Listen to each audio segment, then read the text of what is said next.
السلام علیکم. کیا حال ہے دوستو؟ میرے ویڈیو خطاب آپ دیکھ رہے ہیں. آج کا موضوع ہے احتجاج جو کہ جمہوری حق ہے، اس کو کس طرح ریکارڈ کرایا جائے. بہترین طریقہ یہ ہے، آپ ایک بہت بڑا گراؤنڈ چن لیں جہاں پر کثیر تعداد کے بیٹھنے کا انتظام ہو، کھانے پینے کا انتظام ہو، عوام کی معمولات زندگی متاثر نہ ہو. اس کے لیے سپر ہائی وے پر ایک احتجاج سینٹر تعمیر کرنے کی تجویز سندھ گورنمنٹ اور فیڈرل گورنمنٹ کو دی تھی.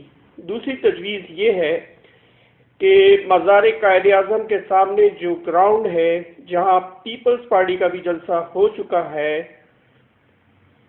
وہاں پر احتجاج منعقد کر لیا جائے. لیکن مناسب بات یہ ہے کہ ہر قسم کے پرابلم سے بچنے کے لیے چیف سیکریٹری سے پہلے اجازت لے لیں تاکہ آپ پرسکون طریقے سے اپنا احتجاج مکمل کرا سکیں. عوام اس وقت مہنگائی کے بوجھ تلے دبی ہوئی ہے اور شٹر ڈاؤن ہڑتال اب ممکن نہیں ہے. اس سے عوام اپنے اخراجات پورے کرنے میں دشواری محسوس کرے گی. تھینکس اے لاٹ. اللہ حافظ.